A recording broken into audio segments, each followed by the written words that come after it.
سلام، امیدوارم حالتون عالی باشه. اینم اولین جلسه از تدابیر معده. میخوام 0 تا 100 معده رو براتون بگم، ولی تو چندین ویدیو، چون که تایمش زیاد میشه. اول از همه ممنون میشم اگه این چنل رو سابسکرایب ندارید سابسکرایب کنید و با لایک و کامنت به هم انرژی بدید. دمتون گرم.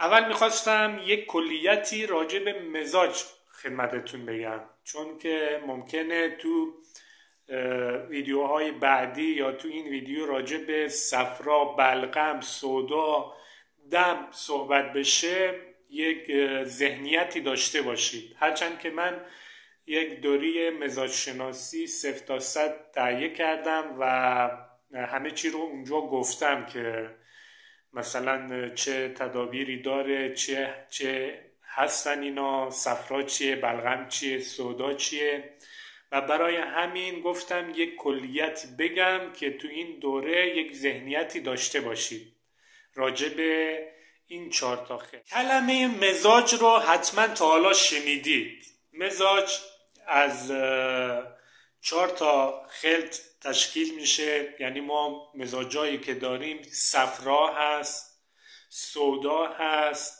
بلغم هست و دم. الان میگید آقای پورصمدی چقدر سخت شد.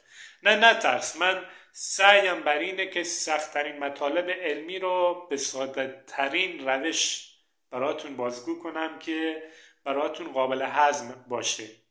ببینید، ما گرمی داریم، سردی داریم، تری داریم و خشکی داریم و از ترکیب این 4 تا عنصر مزاج به وجود. مثلا گرم و خشک وقتی کنار هم قرار میگیرن یه مزاج رو تشکیل میدن، میگن گرم و خشک طرف. یعنی چی؟ یعنی چیز عامیانش، حالا علمی هم نیست، میگن طرف صفراویه. حالا این گرمی با این تری همراه بشه یه مزاج دیگه‌ای تشکیل میشه به نام دم، میگن طرف دمویه. حالا سردی با خشکی اگر همراه بشه یه مزاج دیگه‌ای تشکیل میشه که مردم بهش میگن سودا. حالا این سردی با خشکی اگر همراه بشه بهش میگن، سردی با تری همراه بشه میگن یک خلطی تشکیل میشه به نام بلغم. ما یه مزاج کلی هم داریم. مزاج کلی یعنی من مجتبی پورصمدی مزاجم گرم و خشکه، یعنی گرمی و خشکی من دوزش بالاتر از سردی و تریه. غذاهایی که ما داریم وقتی وارد بدن ما میشه تبدیل به خلط میشه.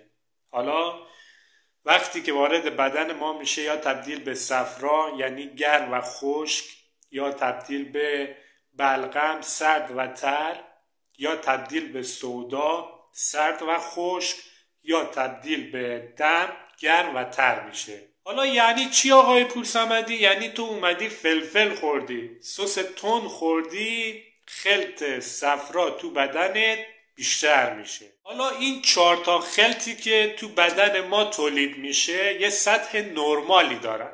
یعنی اگه این 4 تا خلط صفرا، دم، سودا، بلغم تو سطح نرمالش باشن یعنی بدن ما سالمه. ولی اگه این 4 تا خلط بیشتر از سطح نرمال بشن یا کمتر بشن باعث بیماری میشن. یعنی اگه سودا از سطح نرمالش بیشتر بشه، به طور مثال باعث افسردگی، خار پاشنه، یبوست، زخم پای دیابتی ها و الی آخر خیلی بیماری هست.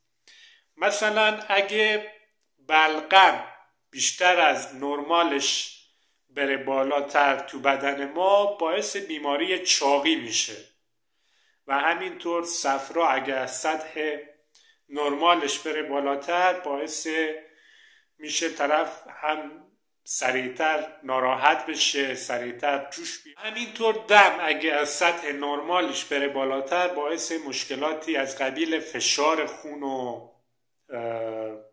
باعث حتی خونریزی های داخلی هم میشه.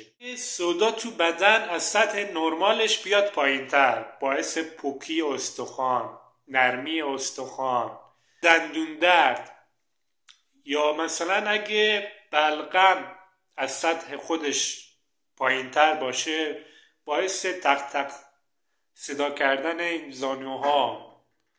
چند تا مثال اینچنینی زدم که بدونی داستان چیه آقا.